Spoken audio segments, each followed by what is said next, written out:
Active learning means you participate, collaborate with others, and apply concepts to the real world. It requires hard mental effort, but leads to better retention and an understanding of the material that can be transferred to other situations. To understand why active learning works so well, it helps to know that when our brain decides what to remember, it asks itself two fundamental questions. Can I understand? And do I need to know? When you ask, "Can I understand?" your brain always puts the new information on the foundation of existing knowledge. If the foundation is missing, the brain has no idea what to do with it, and as a result, it throws it away. In other words, your brain needs to build foundational neuron connections for new information to attach to, which is both why active learning is more mental work, but also essential for learning. When we ask ourselves, "Do I need to know?" our brain separates between the material it finds worth to remember and the one it can forget. If it's unlikely that new information will ever be used again, the brain is smart enough to throw it away. If your brain finds that the information is needed again, say it could increase your social status, the brain will store it in long-term memory. To stay there and be easily recalled, you just have to periodically use or think of it. To understand how active learning is applied in classrooms, let's look at the teachings of Professor Carl Wieman, a Nobel Prize-winning physicist and a leading proponent of the method. There are 4 steps to it. Step 1. Prior to class, the students read up on the fundamentals of a lesson so they get an idea of the terms and basic phenomena. In class, Professor Wieman starts with a brief introduction and then gives questions to solve. He will have students use clickers, a little device on which students can answer multiple choice questions. Alternatively, or for more complex problems, worksheets can be handed out. Step 2.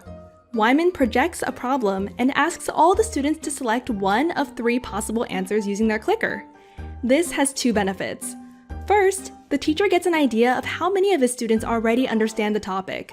And second, the students are now focused on the question. They want to know if they are right. It is important, though, that the question is both challenging and interesting.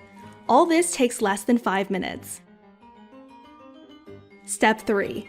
Without telling the students how they voted and following Eric Mauser's peer instruction method, which involves questions, peer discussions, votes, and group discussions, the students then discuss the question and their answers with 1 or 2 classmates, ideally with someone who disagrees with their own opinion. During the discussion, the students have to come up with a reason for their answer and why the others may be wrong. Meanwhile, the instructor is circling around, listening in to gauge student thinking and answering brief questions. Then there will be a second clicker vote, and only now the results will be shown. Typically, the second vote will be much better than the first, as students learn a great deal from their discussions. An ideal question will have about 1/3 correct on the first vote and 85% correct on the second. All this takes around 7 minutes. Step 4. Now the professor leads a follow-up discussion with all the students to provide feedback, exploring the different reasoning, which one is correct, and importantly, which is incorrect and why. Only at the very end, Professor Wieman will explain the correct solution and answer follow-up questions. Ascertaining the students' understanding from the questions they ask, he decides if it is time to move on, all of which takes around 10 minutes. There are 3 reasons why active learning works so well. First, the students are actively working on interesting problems.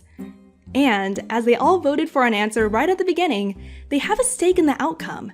That means their brains decide that the information covered is important to be remembered, and are hence more receptive for learning. Second, by solving problems alone and in groups, they dive deeply into the material. Explaining to a peer engages novel mental processes.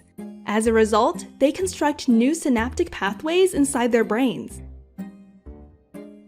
Third, the explanation from the teacher comes only once the students already formed their own thoughts about the concept. At this point, the explanation makes more sense as the brain can connect the new information to all the thought it had just built. The correct answers have a solid foundation. A large body of research has shown big differences in the outcomes between passive and active learning. In one carefully executed experiment, physics instructors taught their course in 2 ways. Some classes were taught in a conventional style, and others using active learning. Even though the teachers were the same and the students were similar, on average, the active learners doubled their understanding when they were tested at the end of the course. Other experiments have shown that long-term retention is higher as well. Students that take conventional lecture that is followed by a test forget around 90% of the material within 6 months. In an active learning environment, students can retain more than 70% of what they have learned 2 years later. Sometimes, teachers show a problem and then demonstrate to the class how to solve it. They believe that they can just transfer their own thinking into the student's head through an explanation. Unfortunately, for new ideas, a brain doesn't work that way. Unless the brain actively constructs those ideas within, it is as if the material was never heard. How about you? Have you ever learned in an active learning environment? And if so, how does it compare to learning the conventional way?